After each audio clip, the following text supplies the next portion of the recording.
Assembly సమావేశాలకి హాజరవ్వకుండా ఇలా జీతాలు తీసుకుంటూ ప్రజలు చూస్తూ ఉండాలా? అప్సన్ రాజేష్ గారు ఏం చెప్తారు దీని మీద? సభకి హాజరు కాని శాసనసభ్యుడు మనకొద్దు. లక్షలాది మంది ఓటింగ్లో పాల్గొని మెజార్టీ ఓట్లు దక్కించుకున్న ప్రాతిపదికగా శాసనసభ్యులకు ఎన్నికయ్యారుగా. ఆ ఎన్నికైన ఆ శాసన సభ్యత్వానికి, ఆ గౌరవానికి, ఆ హోదాకి, ప్రతిష్టకి దానికి భంగం కలుగుద్ది అన్న భయం కలిగితే అప్పుడు పరిగెత్తుకొస్తారు సభకి. అదే ప్రజలను నిగ్గదీసి అడిగి అగ్గితో కడిగితే అప్పుడు వెన్నులో వణుకు మొదలవుతుంది. ఎన్టీ రామారావు గారిని కాదు అని చెప్పని ఆ రోజు నాదన్ల వైపు ఫిరాయించిన శాసనసభ్యులు కొందరు నెలల తరబడి, కొందరు సంవత్సరాల తరబడి నియోజకవర్గాల్లోకి అడుగులు పెట్టలేకపోయారు. కానీ వాళ్ళ విషయంలో రాని చైతన్యం ఇప్పుడు వైసీపీ ఎమ్మెల్యేల విషయంలో ప్రజల్లో వస్తుందా? మై వర్డ్స్, అజ్ఞానపు ప్రతిపాదన. శాసనసభ్యుడు శాసనాలు చేయడం కోసం ఇప్పుడు కాబడతాడు. ఇవాళ మీ నియోజకవర్గాల్లో మీ ప్రత్యర్థులుగా మీ మీద నెక్కిన శాసనసభ్యులు వాళ్ళ విధులు వాళ్ళు నిర్వహించిన సందర్భంలో మీరేం చేస్తా ఉన్నారు? ప్రధాన ప్రతిపక్ష హోదా ఇస్తే వాళ్ళు వస్తామని అంటున్నారు. అలా ఇచ్చే అవకాశం ఉందా? చట్ట ప్రకారం లేదు కాబట్టి మేము ఇచ్చే అవకాశం లేదు బాబోయ్ అని వాళ్ళు అంటున్నారు. అది జరగట్లేదు. అంతిమంగా జరగాల్సింది మీరు చెప్పేదే. శాసనసభ్యులుగా ఎన్నిక కావాలా, తిరస్కరించబడాలని నిర్దేశించేది ప్రజలు.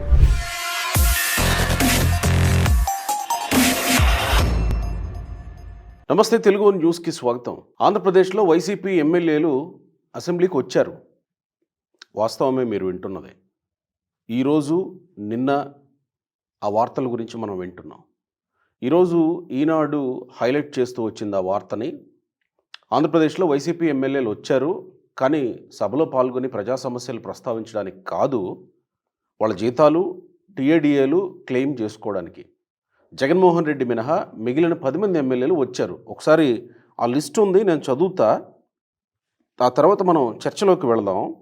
పెద్దిరెడ్డి రామచంద్రారెడ్డి 3 సెషన్స్లో 6 రోజులు వచ్చాడు. పెద్దిరెడ్డి ద్వారకానాథ్ రెడ్డి 3 సెషన్స్లో 3-1-1 5 రోజులు వచ్చాడు. బూచేపల్లి శివప్రసాద్ రెడ్డి 3 సెషన్స్లో 3-1-3 7 రోజులు వచ్చాడు. 4 రోజులు మాత్రమే, 2 సెషన్స్కే వచ్చాడు ఈయన. తాటిపర్తి చంద్రశేఖర్ ఈయన 2 సెషన్స్కి మాత్రమే వచ్చాడు. 3-3 6 రోజులు వచ్చాడు. వై బాలనాగిరెడ్డి ఈయన 2 సెషన్స్కే వచ్చాడు. 3-3 6 రోజులు. దాసరి సుధా 3-3 6 రోజులు వచ్చాడు. విరూపాక్ష 3-1-3 7 రోజులు వచ్చాడు విరూపాక్ష. మత్స్యరాస విశ్వేశ్వరరాజు 3-2 5 రోజులు వచ్చాడు. రేగా మత్స్యలింగం 3-3 6 రోజులు వచ్చాడు. ఆకిపాటి అమర్నాథ్ రెడ్డి 3-2 5 రోజులు వచ్చాడు అని అన్నాను నేను. కానీ సభలోకి కాదు, కేవలం రిజిస్టర్లో సంతకాలు పెట్టి వచ్చినట్టుగా గుర్తించమని కేవలం క్లెయిమ్ చేసుకోవడానికి మాత్రమే వచ్చి వెళ్ళారు. దీని మీద ఎథిక్స్ కమిటీ నిన్న సమావేశమైంది. వీళ్ళ మీద ఎలాంటి చర్యలు తీసుకోవాలనే దాని మీద చర్చ జరుగుతుంది. ఎలాంటి చర్యలు అంటే, గతంలో అసెంబ్లీకి రాని వాళ్ళ మీద చర్యలు తీసుకోలేదు కదా, మా మీద కూడా ఏం చర్యలు తీసుకుంటారనేది బహుశా వీళ్ళ ధీమా అయ్యుండొచ్చు. ఒకవేళ చర్యలు తీసుకోవాలంటే ఎలాంటి చట్టాలు వర్తిస్తాయి? అసలు వీళ్ళు అసెంబ్లీ సమావేశాలకి హాజరవ్వకుండా ఇలా జీతాలు తీసుకుంటుంటే నైతికంగా వాళ్ళకి ఎలాగూ లేకపోవచ్చు, ప్రజలు చూస్తూ ఉండాలా? అప్సన్ రాజేష్ గారు ప్రముఖ రాజకీయ సామాజిక విశ్లేషకులు ఉన్నారు. నమస్కారం రాజేష్ గారు. నమస్కారం. ఏం చెప్తారు దీని మీద? అంటే నిన్న శాసనసభ ఎథిక్స్ కమిటీ సమావేశం జరిగిన సందర్భంగా ఎథిక్స్ కమిటీ చైర్మన్గా ఉన్న మండలి బుద్ధప్రసాద్ గారి నాయకత్వంలో నిన్న ఎథిక్స్ కమిటీ సభ్యులుగా ఉన్న శాసనసభ్యులు కూర్చొని శాసనసభ సెక్రటరీ సూర్యదేవర ప్రసన్న కుమార్ గారితో సహా కూర్చొని ఒకసారి రికార్డ్స్ వెరిఫై చేసి ఈ 11 మంది శాసనసభ్యుల వ్యవహారశైలి ఏంటి, వీళ్ళు సభకి హాజరు అవుతున్నారా కావట్లేదా, హాజరు కాకుంటే వాళ్ళు జీతభత్యాలు పొందుతున్నారా పొందట్లేదా, మరి అసలు సభకే హాజరు కావట్లేదా, కారిడార్లోకి వచ్చి రిజిస్టర్లో సంతకాలు కూడా పెట్టట్లేదా, ఇవన్నీ ఒకసారి నేను రికార్డ్స్ వెరిఫై చేశారు. వెరిఫై చేస్తే తేడతెల్లమైంది ఇప్పుడు మీరు చదివిన వాస్తవాలు. వాళ్ళు సభకు హాజరు కావట్లేదు. కానీ అంటే మనం చిన్నప్పుడు కొంతమంది అల్లరి చిల్లరగా తిరిగే పిల్లలు ఉండేవాళ్ళు. కొంతమంది స్కూల్కి మిగిలిన పిల్లలందరిలాగానే వీళ్ళకి కూడా చక్కగా యూనిఫామ్ వేసి, పాపడి తీసి తలదువ్వి, లంచ్ బాక్స్ కట్టించి, బ్యాగులు సర్ది తల్లిదండ్రి స్కూల్కి పంపుతారు. మిగిలిన పిల్లల్లాగానే స్కూల్కి వెళ్తున్నామని చెప్పని వీళ్ళు స్కూల్కి వస్తారు. కానీ మిగిలిన పిల్లలందరూ స్కూల్కి వెళ్తారు, వీళ్ళేమో వీళ్ళకి తోడిపోయిన ఈ గాలి రకాలు ఇంకా కొంతమందిని పోగు చేసుకొని ఆ స్కూల్ బయట లేదు ఎక్కడో దగ్గర ఆ బ్యాగులు కాసేపు పక్కకు పెట్టుకొని మళ్ళీ లంచ్ బెల్ కొట్టినప్పుడు మిగిలిన పిల్లలతో పాటు వెళ్ళి లంచ్ తింటారు. మళ్ళీ సాయంత్రం స్కూల్ వదలగానే మిగిలిన పిల్లలతో పాటు ఇంటికి వస్తారు. ఎప్పుడో ఒకసారి ఒక వారానికో 10 రోజులకో ఆ క్లాస్ టీచర్ గమనించి వీళ్ళు రెగ్యులర్గా ఆబ్సెంట్ అవుతున్నారు, ఎందుకు రావట్లేదు అని చెప్పని, ఇప్పుడంటే ప్రతిరోజు డైరీలు కాన్వెంట్లో ఏ రోజుకి ఆ రోజు డైరీ రాసి పంపించి మీ ఇళ్ళ దగ్గర సంతకాలు పెట్టించుకురమ్మంటారు. ఆ రోజుల్లో గవర్నమెంట్ స్కూల్ కదా, అంతగా డైరీలు ఈ ఫెసిలిటేషన్ అంతగా ఉండేది కాదు. ఒక వారం 10 రోజులు గడిచిన తర్వాత ఇళ్ళ చుట్టుపక్కల ఉండే పిల్లలతో వాళ్ళ ఇళ్లలో చెప్పిస్తారు మొట్టమొదట, మీ వాడు స్కూల్కి రావట్లేదు ఏంటో చెప్పమని. ఈ గాలిబుండా కొడుకులు ఏం చేస్తారంటే వీళ్ళని కూడా బెదిరిస్తారు, మా ఇంటికి వెళ్ళి చెప్పామంటే నేను కొడతామని చెప్పని. అందుకని ఈ పిల్లలు కూడా ధైర్యం చేయరు. చివరికి ఆ టీచర్ గారే తీరిక చేసుకొని ఇంటికి వచ్చి వాళ్ళ అమ్మ నాన్నకి చెప్తారు, మీ వాడు 10 రోజుల నుంచి స్కూల్కి రావట్లేదు ఏంటండి అని చెప్పని. అప్పుడు ఏం జరుగుద్ది, ఇంట్లో వీపు విమానం మోత మోగుద్ది. ముప్పోట్ల అన్నీ బాగానే దీన్ని పెట్టి పంపుతున్నాం కదరా, స్కూల్కి ఎందుకు వెళ్ళట్లేదు నువ్వు అని చెప్పని ఆ విమానం మోత మోగిన తర్వాత ఈపు, అప్పుడు దెబ్బకి దెయ్యం దిగి వచ్చిందని చెప్పని మరుసటి రోజు నుంచి స్కూల్కి వెళ్తారు. సో ఇప్పుడు ఎమ్మెల్యేలు కూడా ఈ ఎథిక్స్ కమిటీ కూర్చొని వీళ్ళ జీతభత్యాలు కోట్ల రూపాయలు పెట్టి గెలిచిన వాళ్ళకి జీతభత్యాలు ఇవన్నీ పెద్ద లెక్కే ఉంది. ఇవాళ జీతభత్యాలు ఇష్యూ కాదు, మొట్టమొదట కోట్ల రూపాయలు ఖర్చు పెట్టి లక్షలాది మంది ఓటింగ్లో పాల్గొని మెజార్టీ ఓట్ల ప్రాతిపదికగా మెజార్టీ ఓట్లు దక్కించుకున్న ప్రాతిపదికగా శాసనసభ్యులకు ఎన్నికయ్యారుగా. ఆ ఎన్నికైన ఆ శాసన సభ్యత్వానికి, ఆ గౌరవానికి, ఆ హోదాకి, ప్రతిష్టకి దానికి భంగం కలుగుద్ది అన్న భయం కలిగితే అప్పుడు పరిగెత్తుకొస్తారు సభకి. ఆ భయం కలిగేటి ఎవరు కలిగియాలి? ఇప్పుడు ఇంట్లో తల్లిదండ్రి వాళ్ళు కని పెంచి నీకు కూడు గుడ్డ అన్నీ ఇచ్చి స్కూలుకి పంపుతుందో వాళ్ళు కాబట్టి వాళ్ళు ఈ బాగలు కొట్టారు. ఇక్కడ వీళ్ళని గెలిపించిన ప్రజలు ఈ చట్టం ఏం చేస్తుంది, శాసనసభ ప్రివిలేజెస్ కమిటీ ఏం చేస్తుంది, రేపు స్పీకర్ కార్యాలయం ఏం చేస్తుంది అనేది తర్వాత సంగతి. వాళ్ళు ఒకటి చేస్తే వీళ్ళు ఇంకొక మార్గాన్ని ఎంచుకొని ఇంకొక న్యాయస్థానానికి అప్రోచ్ అవుతారు. కానీ గెలిపించి పంపించిన ప్రజలు మా ఇళ్లకు వచ్చి దండం పెట్టి నాకు ఓటేయమని మమ్మల్ని అభ్యర్థిస్తే నీకు అవకాశం ఇచ్చి నిన్ను ఓటు గెలిపించాం. ఇవాళ మా ప్రతినిధిగా మా సమస్యలు ప్రస్తావించవలసినవి, మా తరపున అసెంబ్లీలో ప్రాతినిధ్యం వహించాల్సినవి నువ్వు సభకి ఎందుకు హాజరు కావటం లేదు అని చెప్పని ఏ రోజైతే ఆ నియోజకవర్గ ప్రజల్లో చైతన్యం కలుగుతుందో, వాళ్ళు అతన్ని నిలదీసి ప్రశ్నిస్తారో, అదే ప్రజలు సరే ఇవాళ వెళ్ళవు, ఇక ఇవాళతోటి నీ రాజకీయ ప్రస్థానాన్ని ముగించదలుచుకున్నావా, ఇక మళ్ళీ రేపు ఎన్నికల్లో పోటీ చేయవా, రేపు ఇక మళ్ళీ మా ఇళ్ళకి రావా అని చెప్పని కనుక అదే ప్రజలను నిలదీసి నిగ్గదీసి అడుగు అని చెప్పని మనం గాయం సినిమాలో సిరివెన్నెల సీతారామ శాస్త్రి గారి పాట వింటాం కదా, అట్లాగే నిగ్గదీసి అడిగి అగ్గితో కడిగితే అప్పుడు వెన్నులో వణుకు మొదలవుతుంది. అరే మన రాజకీయ ప్రస్థానం ఇక్కడితోటి శాశ్వతంగా ముగింపు పలకాల్సి వస్తుందేమో అనే భయం కలిగితే అప్పుడు శాసనసభకి వెళ్తారు. ఆ భయం కలిగించాల్సిన బాధ్యత ఎవరిది? ప్రజలు వ్యక్తులుగా విడిపోయి ఉంటారు. ఆ ప్రజలని సమూహంగా వాళ్ళని గ్యాదర్ చేసి వాళ్ళ చేత ప్రొటెస్ట్ చేయించాల్సిన బాధ్యత ఎవరిది? వీళ్ళ మీద ఓడిపోయిన అక్కడ స్థానిక ఇప్పుడు 11 మంది ఉన్నారు, అందులో 9 మంది తెలుగుదేశం అభ్యర్థుల మీద నెగ్గారు, 2 బీజేపీ అభ్యర్థుల మీద నెగ్గారు. వీళ్ళేం చేస్తున్నారు? ఈ 11 మంది స్లైట్ మార్జిన్ తోటే, స్లైట్ మార్జిన్ కాదు, 90,000 మెజార్టీ అనుకుందాం. ఇప్పుడు పులివెందుల్లో బీటెక్ రావు 60,000 మెజార్టీతో ఓడిపోయాడు. అయినా సరే తన మీద కదా పోటీ చేసిన జగన్మోహన్ రెడ్డి. తన నియోజకవర్గం నుంచి తనకన్నా తానైతే మెరుగ్గా ప్రాతినిధ్యం వహించగలడని చెప్పి నమ్మకంతో కదా ప్రజలు గెలిపించారు. ఇవాళ నీకు 60,000 తక్కువగానే సరే నీకు ఒక సంఖ్యాబలం ఉందిగా, నీకు కొంత పోలేని ఓటు బ్యాంక్ ఉందిగా, వాళ్ళతో మొట్టమొదటి ఉద్యమ కార్యాచరణ టేకప్ చేయి. సభకి హాజరు కాని శాసనసభ్యుడు మనకొద్దు, మేము అతను బహిష్కరిస్తున్నాం, రేపు రోజున మా ప్రతినిధిగా అతను కొనసాగడానికే వీల్లేదని చెప్పని ప్రజల నుంచి కనుక ఉద్యమం నిర్మాణం జరిగితే చట్టాలు కూడా మార్చుకోవాల్సి వస్తుంది.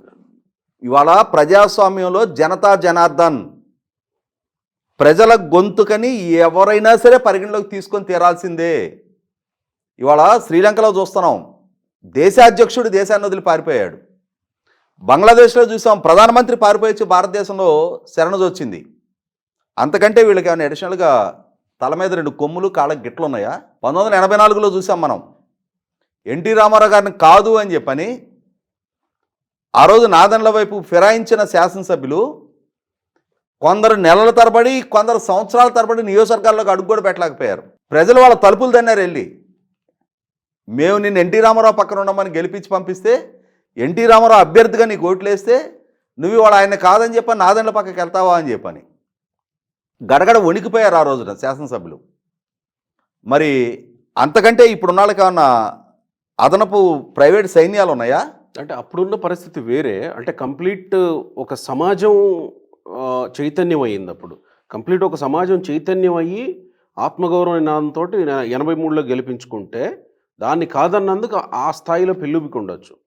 ఆ తర్వాత ఎన్టీఆర్ కానీ, చంద్రబాబు నాయుడు గారు కానీ, జగన్మోహన్ రెడ్డి గారు కానీ వీళ్ళంతా కూడా అసెంబ్లీని బహిష్కరించారు, వెళ్ళిపోయారు. మరి వీళ్ళు ఈవెన్ తమిళనాడు ఇలా కొన్ని సంఘటనలు చూసుకున్నా, ఈవెన్ ఇప్పుడు తెలంగాణలో కేసీఆర్ రావట్లేదు, కేసీఆర్ ఒకడే రావట్లేదు అనుకోండి, ఈ సంఘటనలు చూసుకున్న వాళ్ళు అసెంబ్లీని బహిష్కరించి వెళ్ళిపోయారు. కానీ వాళ్ళ విషయంలో రాని చైతన్యం ఇప్పుడు వైసీపీ ఎమ్మెల్యేల విషయంలో ప్రజల్లో వస్తుందా?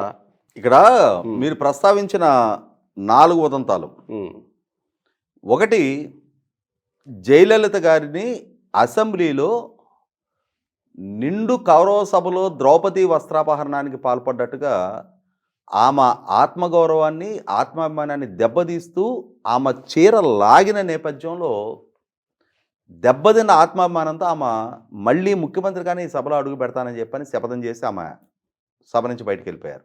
ఆమె వెళ్ళింది, ఆమె శాసనసభ పక్షం సభను బహిష్కరించాల. అలాగే కరుణానిధి గారు కూడా గతంలో వలువారు కొట్టమని చెప్పని ఒక ఆడిటోరియం ఉంటుంది చెన్నైలో, ఏదో సంఘటన జరిగింది.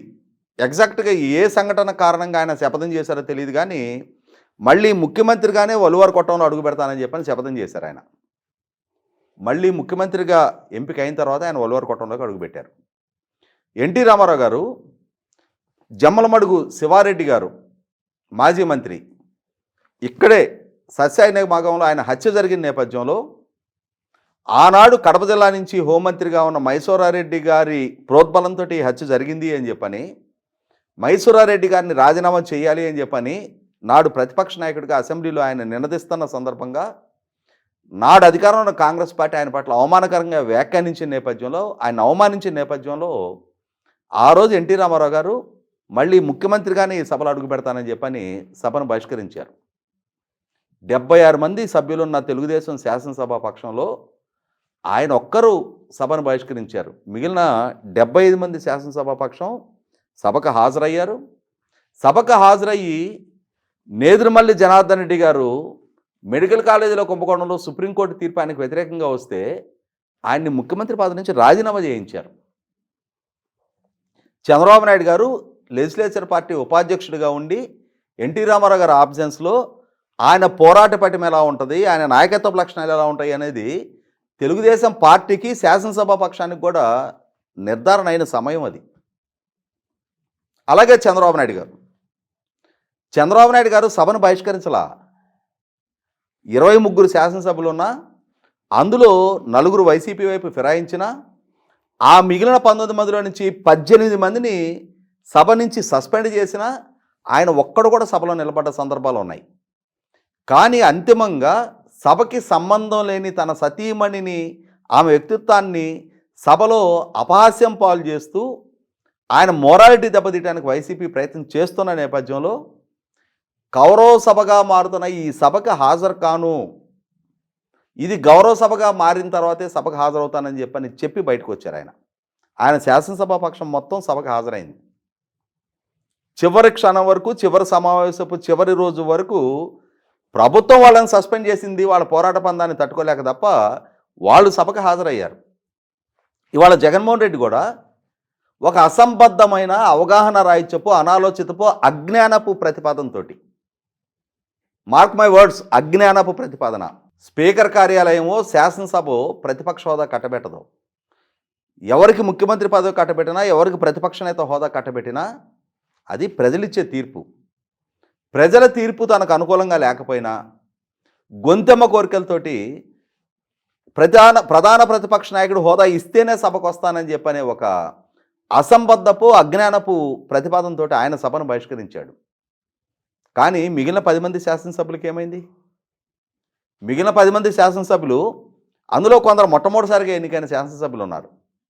మీ శాసనసభ్యత్వం కాపాడుకోవటం కోసం సభకు హాజరు కాకుండా తొండితోటి సంతకాలు చేసి ఆ సభ్యత్వాన్ని కాపాడుకోవాలని చెప్పనే అతి తెలివి ప్రదర్శించడం చేతనైన వాళ్ళకి మరి వాళ్ళ ఆ ఎన్నిక చేసుకున్న ప్రజలకి వాళ్ళ ద్వారా ఎంపిక కాబడ్డ ప్రజాప్రతినిధులుగా శాసనాలు చేయటంలో భాగస్వాములు కావటం కోసమే ప్రజలు మనల్ని ఎంపిక చేసుకున్నారు.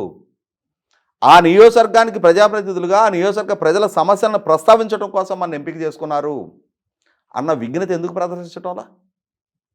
ఇక్కడ గమనించుకుంటే రాజ్యాంగం నిర్దేశించిన ప్రకారం శాసనసభ్యుడు శాసనాలు చేయటం కోసం ఎంపిక కాబడతాడు. ఈరోజు మనం మన డే టు డే లైఫ్లో, డే టు డే అడ్మినిస్ట్రేషన్లో ఒక రేషన్ కార్డుకి, ఒక పింఛన్కి, ఒక ఇంటి పట్టాకి, ఒక ఇల్లు శాంక్షన్కి అన్నిటికీ ఎమ్మెల్యేతో ముడిపెట్టాం. ఆ ప్రాంతానికి ఒక రారాజునిగా ఎమ్మెల్యేని తీర్చిదిద్దాం. కానీ ఇవన్నీ ఎమ్మెల్యేకి ఉన్న ప్రివిలేజెస్ కాదు. తర్వాత రోజుల్లో క్రమక్రమంగా అవన్నీ కట్టబెట్టబడ్డాయి. ఇప్పుడు ఇక్కడ ప్రశ్న ఏంటంటే ఒక మాట చెప్తాను నేను. ఇవాళ ఇన్ని ప్రివిలేజెస్ నువ్వు పొందుతానే ఉన్నావుగా. ఇవాళ నీ నియోజకవర్గంలో ఒక అభివృద్ధి కార్యక్రమం, ఒక శంకుస్థాపన, ఒక ప్రారంభోత్సవం, ఏదైనా ఒక శిలాఫలకం వేస్తే దాని మీద నీ పేరు ఉంచుకుంటున్నావుగా. ఎన్నికైన ప్రజాప్రతినిధిగా ఆ ప్రోటోకాల్ అనుభవిస్తున్నా, ఆ ప్రోటోకాల్ని ఆస్వాదిస్తున్నా, నీ గన్మెన్ సౌకర్యాన్ని పొందుతూ ఉన్నా, నువ్వు లెటర్ రాస్తే తిరుపతిలో దర్శనాలు దక్కిస్తూ ఉన్నా, ఆ పదవికి మాత్రం ఎందుకు న్యాయం చేయలేకపోతున్నావు? నీ అసలు విధి శాసనసభకు హాజరు కావటమే. మిగిలినవన్నీ నీకు నిర్దేశించిన విధులు కాదు, నీకు కట్టబెట్టబడ్డ విధులు ఇవన్నీ, నీకు ఆపాదించబడ్డ మర్యాద అదంతా. శాసనసభ నియమాలకు కట్టుబాట్లకు కట్టుబడి ఉంటా అని చెప్పని ప్రమాణ స్వీకారం చేసావు. నువ్వు నియమాలకు సాంప్రదాయాలకి కట్టుబడి ఉంటానని చెప్పని ప్రమాణ స్వీకారం చేసావు. ఇంక్లూడింగ్ జగన్మోహన్ రెడ్డి కూడా అదే ప్రమాణ స్వీకారం చేశాడు. మరి ఆ ప్రమాణాన్ని ఉల్లంఘించి ఇవాళ సభ నియమాలని సాంప్రదాయాల్ని ధిక్కరిస్తూ సభ నియమాలు సభకు హాజరై తీరాలి. అదే సందర్భంలో అక్కడున్న 11 నియోజకవర్గాల్లో ఉన్న ఎన్డీఏ కూటమి పక్షాలకు కూడా నా సూచన ఏంటి అంటే, మొట్టమొదట జగన్మోహన్ రెడ్డి మీ ప్రభుత్వానికి వ్యతిరేకంగా ఉద్యమాలు నిర్వహించడం కాదు. మొన్న పీపీపీకి వ్యతిరేకంగా 175 నియోజకవర్గాల్లో ర్యాలీలు తీశాడు అతను. మీరేం చేస్తున్నారు? ఇవాళ మీ నియోజకవర్గాల్లో మీ ప్రత్యర్థులుగా మీ మీద నెగ్గిన శాసనసభ్యులు వాళ్ళ విధులు వాళ్ళు నిర్వహించని సందర్భంలో మీరేం చేస్తూ ఉన్నారు? వాళ్ళ విధులు నిర్వహించే విధంగా వాళ్ళ మీద ఒత్తిడి ఎందుకు మీరు పెంచడం లేదు? మీరెందుకు ఉద్యమ కార్యాచరణ టేకప్ చేసి ప్రజలని వాళ్ళని నిలదీసి వాళ్ళని ప్రశ్నించే స్థాయిలో ఆ చైతన్యం మీరెందుకు తీసుకురాలేకపోతా ఉన్నారు? ఇది 100కి 100 పాళ్ళు ఆ 11 నియోజకవర్గాల్లో ఉన్న ఎన్డీఏ కూటమి నాయకత్వపు వైఫల్యంగానే నేను భావిస్తా. అంటే మీరు అనేది అంతిమంగా జరగాల్సింది ఒకటి, ఎథిక్స్ కమిటీ వైపు నుంచి చర్యలు తీసుకుంటారా అని అంటే ఇప్పటివరకు చట్టం పరిధిలో అలాంటిది ఎక్కడ మనం చూడలా. సో ఈ 11 మందికి కూడా వర్తిస్తుందా లేదా అనేది ఎదురు చూడాల్సిన పరిస్థితే. పోనీ ప్రధాన ప్రతిపక్ష హోదా ఇస్తే వాళ్ళు వస్తామని అంటున్నారు. అలా ఇచ్చే అవకాశం ఉందా? చట్ట ప్రకారం లేదు కాబట్టి మేము ఇచ్చే అవకాశం లేదు బాబోయ్ అని వాళ్ళు అంటున్నారు. అది జరగట్లే. ఇక అంతిమంగా జరగాల్సింది మీరు చెప్పేదే. ఇవాళ నేను చెప్తుంది అదే. ఎవరి జీవితమైనా వీళ్ళు మళ్ళీ శాసనసభ్యులుగా ఎన్నిక కావాలా, తిరస్కరించబడాలని నిర్దేశించేది ప్రజలు కదా. అంతిమ న్యాయ నిర్ణేతలు ప్రజలు. వాళ్ళకి ఓట్లేసి గెలిపించి వాళ్ళకి స్థాయి, హోదా, గౌరవం కల్పించింది ప్రజలు. ఆ ప్రజల నుంచి ప్రశ్నించబడాలి, నిలదీయబడాలి, తరిమి అసెంబ్లీకి పంపించబడాలి వాళ్ళు. రైట్. మరి ఆ చైతన్యం ప్రజల్లో వస్తుందా? ఓటేయడం వరకే మా పని అని ఇప్పటి వరకు అనుకున్నారు. ఓటేయడమే కాదు. అంటే ఇక్కడ నేను అనేదేమంటే, ప్రజలంటే ప్రజల్ని ప్రాతినిధ్యం వహించేది రాజకీయ పక్షాలే కదా. మొట్టమొదట అక్కడున్న వీళ్ళ ప్రత్యర్థులు లీడ్ రోల్ తీసుకుంటే రైట్. ఒక సమూహంగా ప్రజల గ్యాదర్ అయితే ఒక వ్యక్తి ప్రశ్నించాలంటే ధైర్యం చేయడు. 100 మంది నిలబడి ప్రశ్నిస్తుంటే మిగిలిన 1000 మంది వాళ్ళే జాయిన్ అవుతారు. ఆ చొరవ తీసుకోవాల్సిన బాధ్యత ఈ ఎన్డీఏ పక్షాల మీదే ఉంటుంది. వాళ్ళ రాజకీయ ప్రత్యర్థులు ఇదే 11 మంది తెలుగుదేశం శాసనసభ్యులు కనుక ఈ విధంగా చేస్తూ ఉంటే ఖచ్చితంగా జగన్మోహన్ రెడ్డి పార్టీ కనుకైతే వాళ్ళు ఎప్పుడో వీళ్ళకి ఆ సఫికేషన్ క్రియేట్ చేసేవాళ్ళే. అది క్రియేట్ చేయడంలో వీళ్ళ ఫెయిల్యూరే కనిపిస్తుంది నాకు. రైట్. Thank you.